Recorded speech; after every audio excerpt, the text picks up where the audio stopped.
नमस्कार, एक बार फिर से आप सभी का स्वागत है हमारे यूट्यूब चैनल में। सबसे पहले तो जैसा कि आप जानते हैं आज अंतर्राष्ट्रीय महिला दिवस है, तो सभी महिला व्यूअर्स को महिला दिवस की बहुत-बहुत हार्दिक शुभकामनाएँ। जैसा कि हमने प्रीवियस लेक्चर में डिस्कस किया था कि हम जल्दी जो हमारे रीट के लेवल फर्स्ट और लेवल सेकंड दोनों के जो साइकोलॉजी वाला पार्ट है, उसका सिलेबस लेकर के जल्दी डिस्कशन करने वाले हैं। तो आज हम डिस्कस करने वाले हैं इस वीडियो लेक्चर के अंदर रीट लेवल फर्स्ट और लेवल सेकंड दोनों का सिलेबस डिस्कस करने वाले हैं। देखिए, मैं आपसे कहना चाहूँगा कि अगर आप किसी भी कॉम्पिटिटिव एग्जाम्स की अगर प्रिपरेशन कर रहे हैं, अब भले ही आप रीट की प्रिपरेशन नहीं कर रहे हैं, आप किसी और भी एग्जाम्स की प्रिपरेशन कर रहे हैं, तो दो चीज़ का आपको हमेशा ध्यान में रखना चाहिए। अपनी एक जो स्ट्रेटेजी होती है, रणनीति जो हम बनाते हैं किसी भी एग्जाम्स को क्रैक करने के लिए, तो उसमें दो चीज़ें बहुत ही महत्वपूर्ण है। सबसे महत्वपूर्ण तो ये है कि सबसे पहले आपको सिलेबस पता होना चाहिए line by line, word by word, कि आपका जिस एग्जाम्स को आप देने जा रहे हैं, जिस एग्जाम्स को आपको क्रैक करना है, उस एग्जाम्स का सिलेबस क्या है।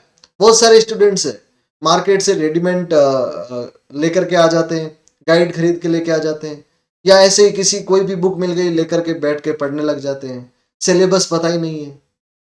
बहुत बहुत सारे स्टूडेंट्स तो ऐसे होते हैं जिनको जो नहीं पढ़ना होता है वो भी पढ़ लेते हैं। देखिए, टाइम कम है, समय कम है, तो हमें सबसे पहले हमारा सिलेबस पता होना चाहिए कि हमारा एग्जाम्स का सिलेबस क्या है। और सेकंड चीज जो मैं आपको सजेस्ट करूंगा वो ये है कि आपको अपना जो सिलेबस के साथ साथ में जो प्रीवियस जितने भी एग्जाम्स हुए, जैसे कि रेट 2015 हुआ है, रेट 2017 हुआ है, उनके जो प्रीवियस ईयर के क्वेश्चन पेपर्स है वो आपकी स्टडी टेबल पर होने चाहिए प्रिंटेड फॉर्म में। हार्ड कॉपी होनी चाहिए, सॉफ्ट कॉपी मैं सजेस्ट नहीं करूंगा। सॉफ्ट कॉपी तो आपने इतने टेलीग्राम्स के ग्रुप ज्वाइन कर रखे हैं, आपने इतने व्हाट्सएप के ग्रुप ज्वाइन कर रखे हैं, और उसमें इतना मटेरियल आता है कि आप लोग खोल के भी नहीं देखते। मुझे पता है ये चीज मुझे पता है। तो ये दो चीजें बहुत ही महत्वपूर्ण है। एक तो है आपका सिलेबस और दूसरा है क्वेश्चन पेपर। तो ये दोनों ही चीज हम आपको उपलब्ध करवाएंगे। लेकिन आज हम बात कर रहे हैं सिलेबस के बारे में, रीट लेवल फर्स्ट एवं लेवल सेकंड शिक्षा मनोविज्ञान वाले पार्ट के लिए। जैसा कि आप इस स्लाइड में देख रहे हैं, जो ये दो दिखाई दे रहा है आपको, दोनों एक रीट लेवल सेकंड का है, जो फर्स्ट वन है ये रीट लेवल सेकंड का है, लेवल सेकंड, और ये है आपका रीट लेवल फर्स्ट का। दोनों ही हम डिस्कस करेंगे। जैसा कि आप जानते हैं कि इसको माध्यमिक शिक्षा बोर्ड राजस्थान करवाता है हमारा। ये है आपका लेवल सेकंड के लिए, और आप जानते हैं कि ये कक्षा 6 से लेकर के 8 तक को पढ़ाने के लिए टीचर्स के लिए है। और ये है आपका लेवल फर्स्ट जो कि कक्षा 1 से लेकर के 5 तक का। अगर हम बात करें तो इसके अंदर है बाल विकास एवं शिक्षण विधियां। दोनों का ही नाम सही है, दोनों का ही नाम सेम है, सॉरी सेम नाम है, बाल विकास एवं शिक्षण विधियां, यानी कि चाइल्ड डेवलपमेंट एवं पेडागोजी, इसको बोलते हैं चाइल्ड डेवलपमेंट एवं पेडागोजी। देखिए, आप टीचर बनकर के आपका वर्क क्या है एक्चुअली, ये जो साइकोलॉजी वाला पार्ट है, ये जो शिक्षा मनोविज्ञान करके जो आपका क्वेश्चन पेपर है, ये मेजर करता है कि हमारा वर्क क्या है और हम उस वर्क को कितना इफिशिएंटली कर सकते हैं। आपका काम है देखिए बच्चों को टैकल करना। आप पब्लिक डीलिंग नहीं है आपकी, आप बैंक में जॉब नहीं कर रहे कि वहां पे मैच्योर लोग आएंगे, एडल्ट लोग आएंगे, वो खुद समझदार हों। आपको बच्चों को ट्रीट करना है, स्पेशली कक्षा जो 1 से 5 तक के छोटे बच्चे हैं, आपको उनको ट्रीट करना है। तो उसके लिए आपको पता होना चाहिए ना कि बालक का उस एज में कितना विकास हुआ है। बालक अगर किसी प्रकार की कोई शैतानी करता है या किसी प्रकार की अगर कोई ऐसे क्वेश्चंस पूछता है, तो आपको उनको किस तरीके से आंसर्स करना है, ये सिखाता है हमें ये चैप्टर। और किस एज में कितना डेवलपमेंट होता है, उनका मानसिक विकास कितना होता है, उनका शारीरिक विकास कितना होता है, बाल विकास में हम ये सीखते हैं। और उसके बाद में है कि शिक्षण विधियां, आपकी टीचिंग मेथोडोलॉजी, आपकी पेडागोजी, आप किस तरीके से क्लास फर्स्ट के बच्चे को और क्लास 10th के बच्चे को एक जैसा नहीं पढ़ाया जा सकता है कि नहीं। तो इस तरीके से इस चैप्टर के अंदर आपका रहेगा चाइल्ड डेवलपमेंट एवं पेडागोजी। अब देखिए, सिलेबस के अंदर मैंने दोनों सिलेबस को पूरा डीपली देखा है, किसी प्रकार का बहुत ज़्यादा चेंजेस नहीं है। जैसा मैंने आपको पहले ही प्रीवियस क्लास में ही बता दिया है कि जो हमारा जो मेजर चेंजेस रहने वाला है वो रहेगा एज को लेकर के, यानी कि जो क्लास 1 से 5 तक का जो लेवल फर्स्ट का जो आपका पेपर रहेगा, उसमें आपका जो एज ग्रुप रहेगा वो लगभग आपका जो बच्चे छोटे बच्चे होते हैं उनकी एज ग्रुप का रहेगा। और अगर लेवल सेकंड में बात करें तो जो क्लास 6 से लेकर के 8 तक के बच्चों का जो एक जनरल एज होता है, उस एज से रिलेटेड क्वेश्चन होगा। देखिए, अगर आप फर्स्ट यूनिट की बात करें तो first of all you can see here, this is बाल विकास, चाइल्ड डेवलपमेंट। इसके अंदर आपका दे रखा है वृद्धि एवं विकास की संकल्पना, ग्रोथ एंड डेवलपमेंट। ग्रोथ क्या है, डेवलपमेंट क्या है, वृद्धि एवं विकास। देखने में दोनों वर्ड सेम से लगते हैं, यानी कि वृद्धि और विकास तो एक ही चीज है, नहीं, बहुत सारा मेजर डिफरेंस है जो कि हम आगे डिटेल में डिस्कस करेंगे। नेक्स्ट है विकास के विभिन्न आयाम एवं सिद्धांत। विकास के, डेवलपमेंट के कौन कौन से आयाम है, कौन कौन से स्टेप्स है और कौन कौन से प्रिंसिपल्स है, वो हम इसमें डिस्कस करेंगे। नेक्स्ट है आपका विकास को प्रभावित करने वाले कारक, यानी कि डेवलपमेंट को, जो एक बच्चा बड़ा हो रहा है उसके डेवलपमेंट को कौन कौन से फैक्टर्स अफेक्ट करते हैं। और विशेष रूप से देखिए बहुत सारे फैक्टर्स अफेक्ट करते हैं, लेकिन यहाँ पे ब्रैकेट में स्पेशली दे रखा है विशेष रूप से फैमिली एवं स्कूल के संदर्भ, परिवार और विद्यालय के रेफरेंस में क्या क्या फैक्टर्स है जो कि बाल विकास को प्रभावित करते हैं, ये हम डिस्कस करेंगे।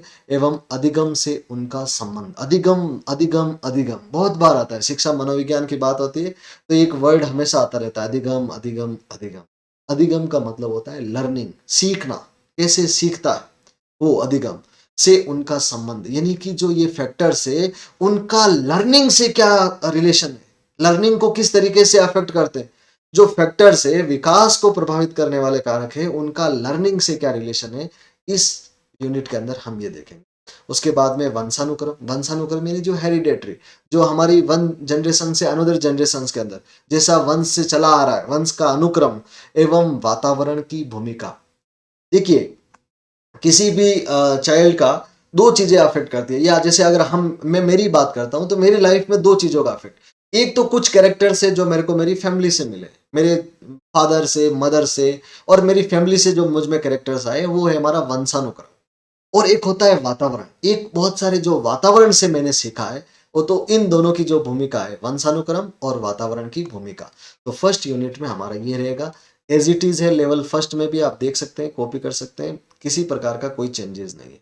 उसके बाद में है व्यक्तिगत विभिन्नताएं। सेकेंड यूनिट की बात करें तो देखिए हरे कोई भी व्यक्ति इस यूनिवर्स में, इस दुनिया में इतने सारे लोग हैं और कोई भी एक दूसरे से मैच नहीं करता है, सब अपने आप में इंडिविजुअल है, सब एक दूसरे से भिन्न है।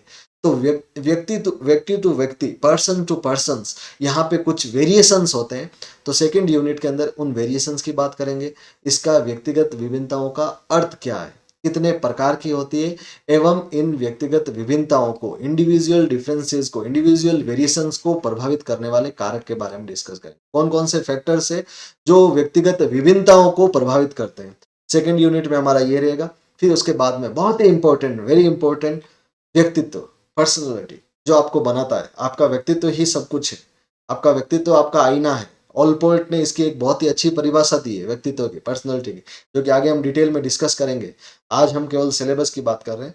तो उसके बाद में उसके अंदर है संकल्पना। संकल्पना मीन्स होता है कॉन्सेप्ट, व्यक्तित्व क्या है, व्हाट इज पर्सनैलिटी एक्चुअली। अगर संकल्पना की बात करें, देखिए साइकोलॉजी में एक्चुअली होता है क्या है कि समटाइम्स स्टूडेंट्स को आंसर पता होता है, लेकिन इतने डिफिकल्ट वर्ड है ना, जैसे कि संकल्पना, अब इसको परिभाषा भी बोल सकते हैं एक तरीके से हमारे को, लेकिन परिभाषा क्या है कि थोड़ा संकीर्ण वर्ड हो जाता है, छोटा वर्ड हो जाता है, इसलिए यहाँ पे दिया गया है कंसेप्ट कि पर्सनैलिटी का क्या कॉन्सेप्ट है, व्यक्तित्व का कॉन्सेप्ट क्या है, तो संकल्पना। उसके बाद में बात होती है प्रकार, व्यक्तित्व के भी डिफरेंट डिफरेंट प्रकार होते हैं, जैसे कि मैंने अभी इससे जस्ट ऊपर वाली यूनिट यही है, इंडिविजुअल डिफरेंसेस, इंडिविजुअल वेरिएशंस, व्यक्तिगत विभिन्नताएं, एक व्यक्ति दूसरे व्यक्ति से डिफरेंट है, तो इस व्यक्ति, वही तो व्यक्तित्व कहलाता है। जो आप है वो आपका व्यक्तित्व है, और दूसरा है उसका दूसरे का व्यक्तित्व है, इन दोनों में कितना डिफरेंस है, सेम तो नहीं है।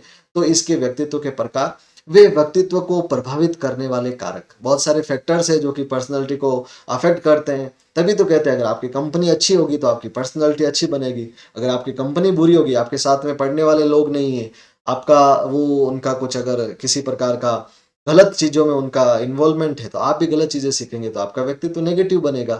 तो सिंपल सा कॉन्सेप्ट है, तो उसको प्रभावित करने वाले कारक। और उसके बाद में व्यक्तित्व का मापन, इसका मेजरमेंट भी किया जा सकता है, और इसके बहुत सारे परीक्षण दे रखे हैं, टेस्ट दे रखे हैं, जो भी हम आगे फर्दर नेक्स्ट जो हमारी क्लासेस रहेगी उसमें डिस्कस करेंगे। आप साथ में रीट लेवल फर्स्ट का भी देख सकते हैं, देखिए सेम है, किसी प्रकार का कोई चेंजेस नहीं है।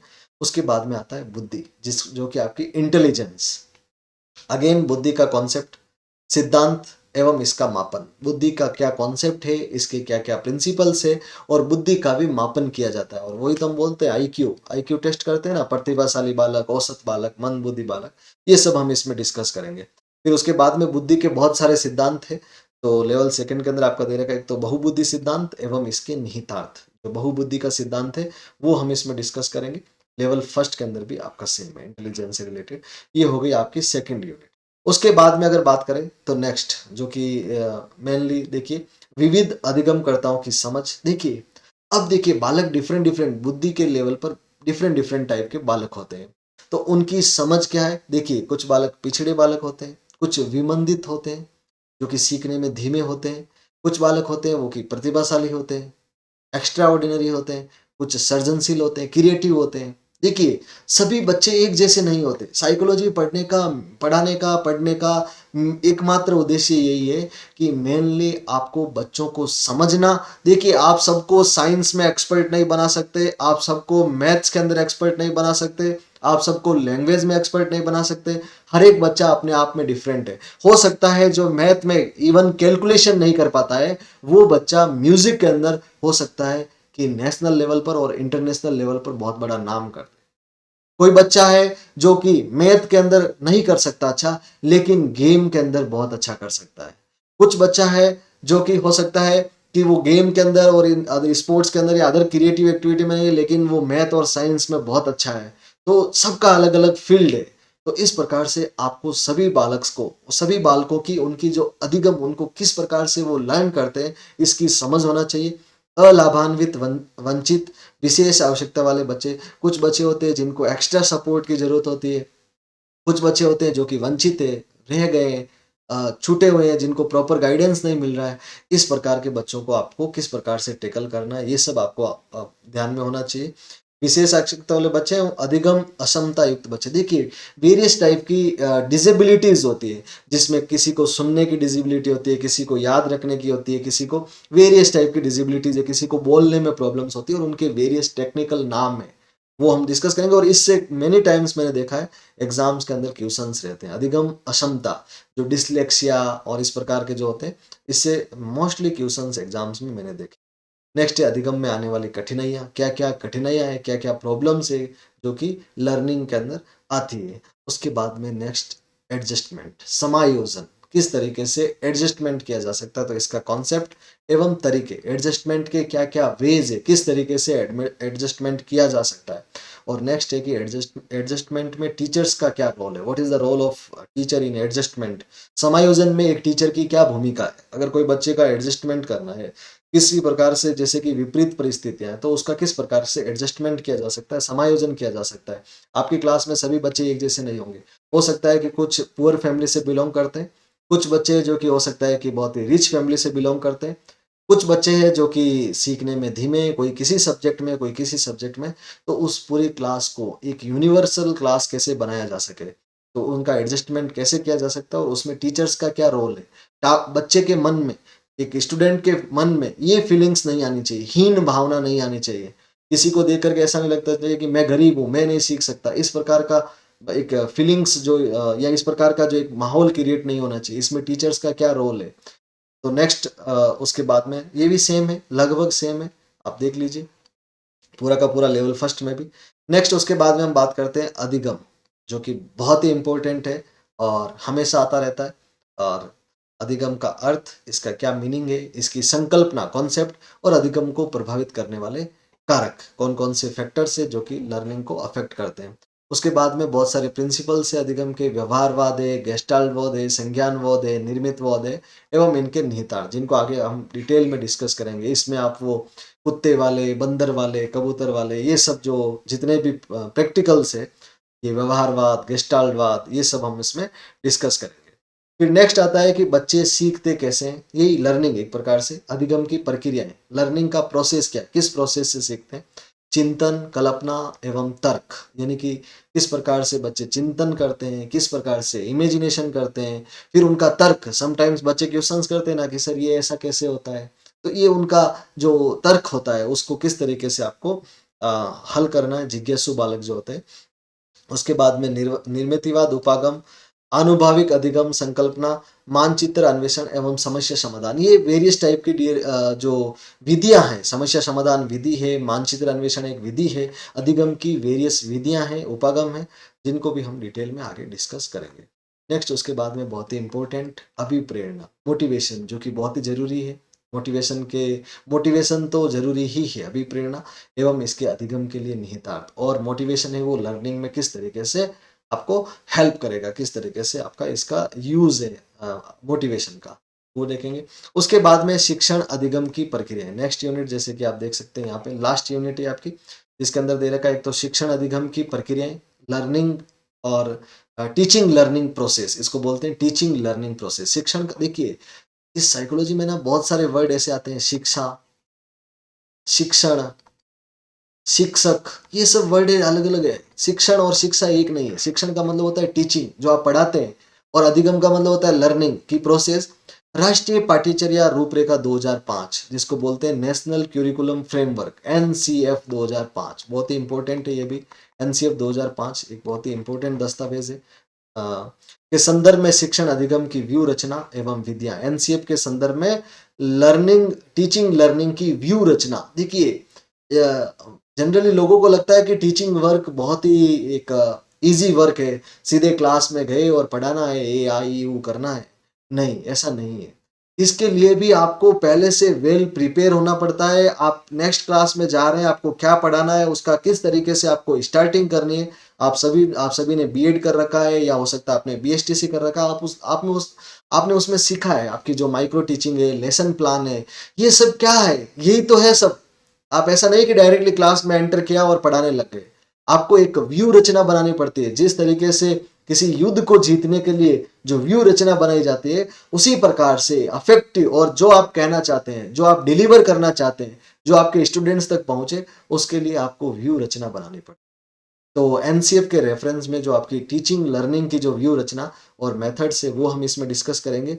जो एनसीएफ में हमें बता रखा है कि कौन कौन से आपको टीचिंग लर्निंग के लिए क्या क्या व्यू रचनाएं हैं, क्या क्या मेथड्स है, वो हम इसमें डिस्कस करेंगे। उसके बाद में हमारा आकलन, मापन एवं मूल्यांकन बहुत ही इंपॉर्टेंट है, का अर्थ एवं उद्देश्य, समग्र एवं सतत मूल्यांकन, उपलब्धि परीक्षण का निर्माण और सीखने के प्रतिफल, ये सभी लर्निंग से रिलेटेड है। जिसके अंदर की इसमें एक तरीके से मूल्यांकन का मतलब एक तरीके से बच्चे का टेस्ट करना, कि जो आपने सिखाया वो बच्चा कितना सीखा है।